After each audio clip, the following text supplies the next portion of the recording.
Tipping point. Jason Bellamy was not your average 16-year-old. He spent his days in the basement of his family's home, tinkering with chemicals and electronic devices, trying to find the perfect combination for his latest invention. The idea was to create a weapon that could concentrate and amplify the energy of any sound wave, transforming it into a formidable force. He had dubbed it the sonic reverser.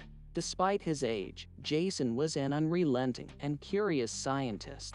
His interest in science had been sparked by his late father, a renowned physicist who had passed away in a lab accident when Jason was just 10. Since then, he had dedicated himself to his father's memory, hoping to continue his legacy.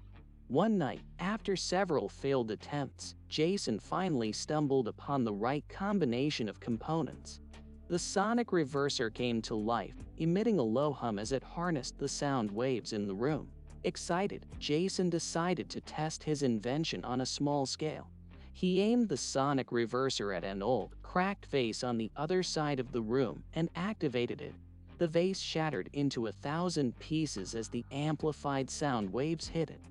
Jason's eyes widened in amazement, and he knew he had created something extraordinary. The next day at school, Jason couldn't contain his excitement. He told his best friend, Mark, about his invention.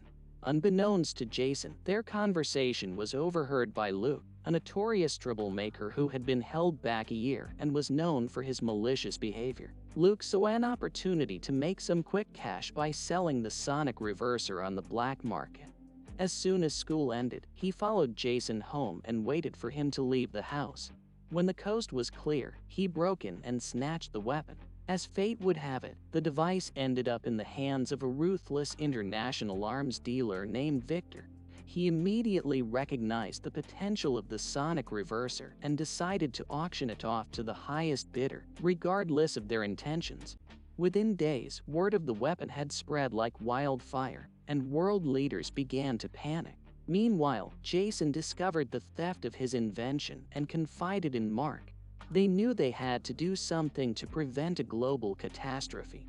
They decided to track down the weapon themselves, using Jason's knowledge of its inner workings to their advantage. After several days of intense research and detective work, they managed to locate the underground auction where the sonic reverser was to be sold.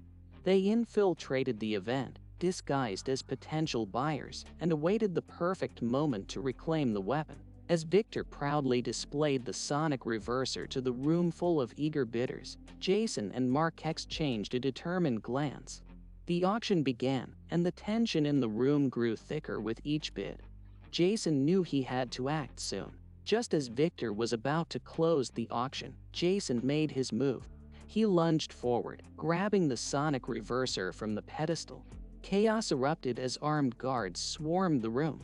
Mark, thinking quickly, created a diversion by smashing a nearby chandelier. Taking advantage of the confusion, Jason and Mark sprinted towards the exit.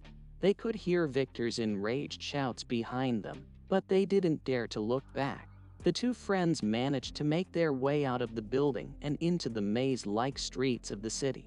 They knew they needed to find a way to disarm the sonic reverser and prevent it from falling into the wrong hands again.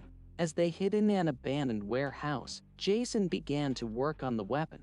He was confident that he could dismantle it, but he needed time. Mark kept watch, his heart pounding in his chest as the adrenaline from their daring escape began to fade. Jason's hands shook as he carefully disconnected wires and removed components from the sonic reverser.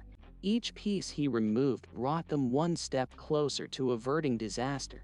Meanwhile, Mark's eyes darted from one corner of the warehouse to another, scanning for any signs of pursuit. As the minutes ticked by, a cold dread settled in the pit of Jason's stomach. He realized that the weapon's core, the very heart of the sonic reverser, was designed in such a way that disassembling it could trigger a catastrophic explosion. The realization hit him like a punch to the gut, and he knew that he had to find another way to neutralize the weapon. Jason racked his brain, trying to think of a solution. Finally, an idea came to him. If he couldn't take apart the sonic reverser, he could at least render it useless by scrambling its internal coding. He pulled out his laptop and began to write a virus that would effectively brick the weapon, making it impossible to use. As Jason worked on the virus, Mark's instincts proved correct. A group of Viktor's henchmen had tracked them down and were closing in on their location. Mark spotted them approaching the warehouse and knew they had to act fast. "Jason, we've got company," Mark whispered urgently. "You need to finish that virus now." Jason's fingers flew across the keyboard, typing at a frenetic pace. He could hear the footsteps of the approaching henchmen, and his heart raced in his chest. With seconds to spare, he completed the virus and uploaded it to the sonic reverser. The weapon's once steady hum sputtered and died, leaving a deafening silence in its wake. The friends exchanged a brief, relieved look before Mark grabbed Jason's arm, pulling him towards the warehouse's back exit. They raced through the dimly lit building, narrowly avoiding detection as Viktor's henchmen stormed in through the front. They managed to slip out of the warehouse and began to navigate the labyrinthine streets once more. Their relief, however, was short-lived. As they turned a corner, they found themselves face to face with Viktor and a group of his armed men. There was no escape this time. Viktor sneered at them, his eyes cold and unforgiving. "You thought you could outsmart me, boy," he spat, addressing Jason. "You thought you could destroy my prize." Jason and Mark exchanged a glance, understanding that there was no way out. They had managed to render the sonic reverser useless, but at a terrible cost. The rage in Viktor's eyes was palpable, and it was clear he would not let them leave alive. With a nod from Viktor, his henchmen raised their weapons, aiming at the two friends. Jason closed his eyes, his thoughts drifting to his father and the legacy he had tried so desperately to protect. Mark clenched his fists, defiant to the end. As the sound of gunfire echoed through the streets, the world remained oblivious to the tragic sacrifice made by two brave friends. They had managed to avert a global catastrophe but paid the ultimate price for their courage. The world would never know their names or the extraordinary lengths they had gone to in order to save it. In the end, the sonic reverser's dark legacy